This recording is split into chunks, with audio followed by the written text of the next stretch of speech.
కేసులో హుజూరాబాద్ ఎమ్మెల్యే పాడి కౌశిక్ రెడ్డి అరెస్ట్ అయ్యారు. వరంగల్ సుబేదారి పోలీసులు ఆయన శంషాబాద్ ఎయిర్పోర్ట్ లో అరెస్ట్ చేశారు. మనోజ్ రెడ్డి అనే క్వారీ యజమానిని కౌశిక్ రెడ్డి బెదిరించాడని వరంగల్ సుబేదారి పోలీస్ స్టేషన్ లో కేసు నమోదైంది.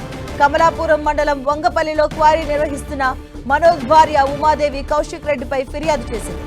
50 లక్షలు ఇవ్వాలని కౌశిక్ రెడ్డి బెదిరించారని ఫిర్యాదులో తెలిపింది. తనపై తప్పుడు కేసులు పెట్టారని కౌశిక్ రెడ్డి హైకోర్టులో క్వాష్ పిటిషన్ దాఖలు చేశారు. దీనిపై విచారణ జరిపిన హైకోర్టు క్వాష్ పిటిషన్ ను కొట్టివేసింది. దీంతో శంషాబాద్ ఎయిర్పోర్ట్ లో కౌశిక్ రెడ్డిని పోలీసులు అరెస్ట్ చేశారు. అనంతరం వరంగల్ కు తరలించారు. ఇవాళ కోర్టు ఎదుట హాజరుపరచబోతున్నారు.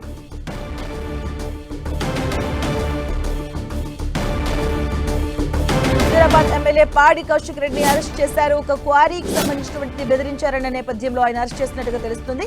క్వారీ యజమాని నుంచి 50 లక్షలు అడిగినట్లుగా సమాచారం. శంషాబాద్ ఎయిర్పోర్ట్ లో ఆయన అరెస్ట్ చేస్తారు. అలాగే అరెస్ట్ చేసి వరంగల్ కు తరలించారు. ఈ రోజు కోర్టులో హాజరుపరచబట్టుగా తెలుస్తుంది. 50 లక్షలు ఇవ్వాలని కౌశిక్ రెడ్డి బెదిరించారని ఫిర్యాదు చేసింది ఉమాదేవి. దానికి సంబంధించిన కేసులో పాడి కౌశిక్ రెడ్డిని అరెస్ట్ చేశారు. క్వారీ యజమానిని బెదిరించిన కేసులో అరెస్ట్ అయ్యారు పాడి కౌశిక్ రెడ్డిని.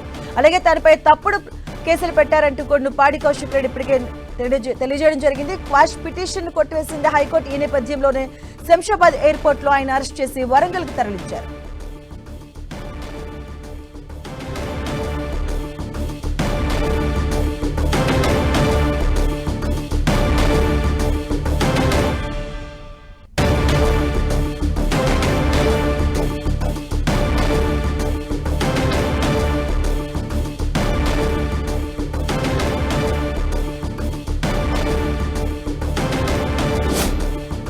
హుజూరాబాద్ ఎమ్మెల్యే పాడి కౌశిక్ రెడ్డిని అరెస్ట్ చేశారు పోలీసులు. 50 లక్షలు ఇవ్వాలని ఒక క్వారీ యజమానిని బెదిరించినట్టుగా తెలుస్తుంది. ఈ నేపథ్యంలోనే ఆయన అరెస్ట్ చేశారు శంషాబాద్ ఎయిర్పోర్ట్ లో. మరోవైపు తనపై తప్పుడు కేసులు పెట్టారంటూ కొన్ని పాడి కౌశిక్ రెడ్డి కోర్టులో క్వాష్ పిటిషన్ వేశారు. క్వాష్ పిటిషన్ కొట్టివేసింది హైకోర్టు. ఈ నేపథ్యంలోనే పాడి కౌశిక్ రెడ్డిని అరెస్ట్ చేశారు అధికారులు.